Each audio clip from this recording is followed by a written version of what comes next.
Hi there guys, I hope you have had a good day. Now, Andy Ruiz Jr. has confirmed that he is going to begin training camp very soon to begin for a fight in early 2021. So maybe February, I don't know, maybe January, he is planning to get back into the ring. It will be Areola, I believe. That has been the opponent laid out for Andy Ruiz. Good opponent to come back against, but the important thing after that fight is to move on. We don't want to see Andy Ruiz in those kind of fights. We don't want to see him fight Areola, then maybe another kind of lower level opposition, or stay out of the ring for like 6 months. That's not good. There is no reason why Andy Ruiz cannot have 3 or 4 fights next year, because he's not going to be fighting for a world title next year, because he's not a mandatory, he's not in a position to be fighting for a world championship, because the IBF is Kubrat Pulev, that's the mandatory for that belt. WBO is Alexander Usyk. WBC is either Alexander Povetkin or Dillian Whyte. So the belts are pretty much tied up. The WBA mandatory might come next year, but ultimately if it's called next year, then the fight will be 2022 maybe, I don't know. But ultimately, Andy Ruiz is a while off a world title fight. So if he's going to have these kind of fights, he needs to be extremely active. He's in the prime of his career. No waiting around. Have the big fights now. Have the fights where, Ortiz, Joseph Parker, those kind of fights, the important fights for Andy Ruiz Jr. because he has a reasonable resume. Joseph Parker, Anthony Joshua twice. He lost against Parker in a narrow decision. He beat AJ, then he lost to AJ. So he's had 3 world title fights. 2 of them he has lost. So he is in around that level. But ultimately, he needs more top 10 heavyweights on his resume. So, Andy Ruiz from here on out needs to be facing those kind of opponents. I thought he was considering fighting Ortiz in his comeback fight, but ultimately that won't happen now because he has been out of the ring for nearly a year, definitely over a year by the time he gets back into the ring, because obviously he hasn't fought since December 7th when he fought AJ. So there definitely has been a period of time where Andy Ruiz has been out of the ring. So it's important that he maintains some kind of activity going into next year, because he's going to be out for the whole of 2020. So 2021, 3 or 4 fights. If he's going to fight fighters like Areola, then fair play. But ultimately, he needs to be active. That is very important. Now, going and working with Eddie Reynoso and Canelo, those are the people that will be around him. That's the team he is working with. It will be important to Andy Ruiz. And he said it's going to be like a weight loss journey as well. So he's going to try and come down in weight. I don't think he needs to come down too much. I think that having a bit more weight on him probably benefits him, because he's this big, bulky guy that can move extremely well for a bigger guy, very fast as well. He does need to get better footwork, but I don't think his feet are ever going to be that fast. Not as fast as his hands anyway. So positioning, timing, that will come into it a lot more for Andy Ruiz. That will be more important than trying to make his feet faster and losing the weight. And I believe that working with Team Canelo and Eddie Reynoso will help him do that. I think that is a good team for Andy Ruiz. Obviously, he was previously under Manny Robles and there was the split and a lot of back and forth controversy, all of that. But that's in the past now. Andy Ruiz Jr.'s career still goes on. So does Manny Robles. So they go in their separate directions. That's done now. Finished. Joshua too. He lost. He lost in a unanimous decision. That's done. He cannot affect that. What he can do is move forward with his career. Now, being on PBC, that does kind of create the worry that he won't be an active fighter, because they notoriously don't get their fighters out that often.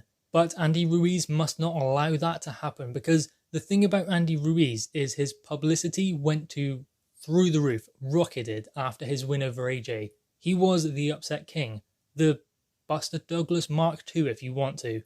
So he had that all around him.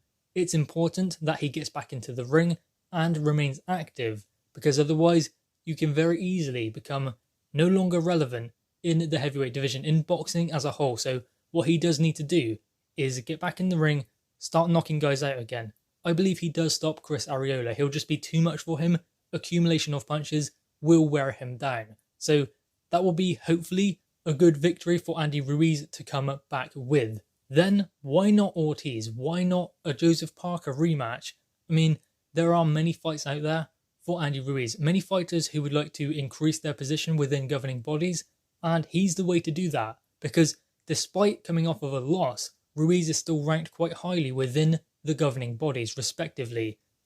the WBC have already said they would sanction a fight for Andy Ruiz to maybe fight for an eliminator or even fight for the title. If, say, Tyson Fury chose to fight Andy Ruiz, they would happily sanction that fight. So Ruiz has a good standing within those governing bodies, and that means a world title opportunity for Andy Ruiz Jr. would not be that hard to come by. And it is great to see that he's getting back to training, starting to lose a little bit of weight, hopefully not too much, because as I said, I think that having a little bit more weight does benefit him. He's always going to be a big, stocky kind of guy, and I think that does him a lot of favours in the fight with punch durability and maybe punching power as well, because he's not naturally a big puncher, but having that extra weight, 19 stone or 20 stone, he's punching quite hard.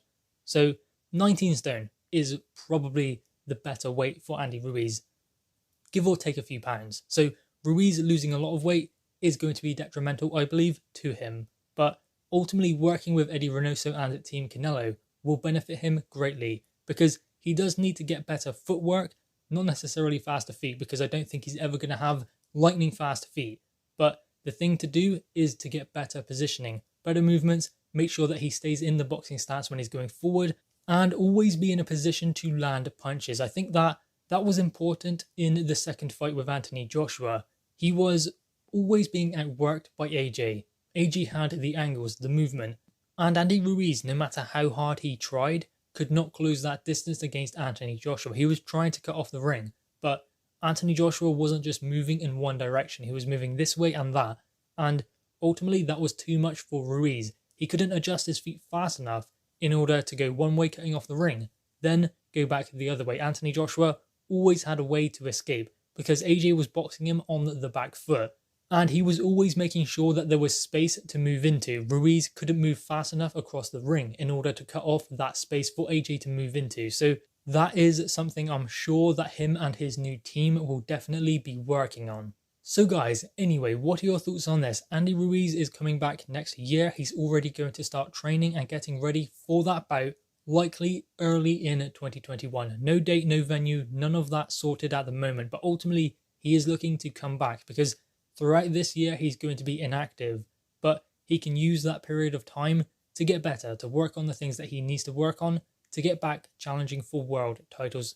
He's ranked high within governing bodies. He's going to get another world title opportunity. It might be against AJ, might be against Tyson Fury, might be against someone else. We don't know at the moment. But ultimately, Andy Ruiz is still in good standing within the heavyweight division. I'd like to see him fight Dillian Whyte. I'd like to see him fight Tyson Fury. And that is what is important. He's relevant. We want to see him in those big fights. We want to see how he fares against other heavyweights. Like Povetkin even. Interesting fight. Parker rematch. Interesting fight. Fights that we want to see. That is what is important for Andy Ruiz Jr. going forward. Guys, anyway, drop your thoughts on this in the comments below. Leave a thumbs up and subscribe if you are new. Thanks, guys.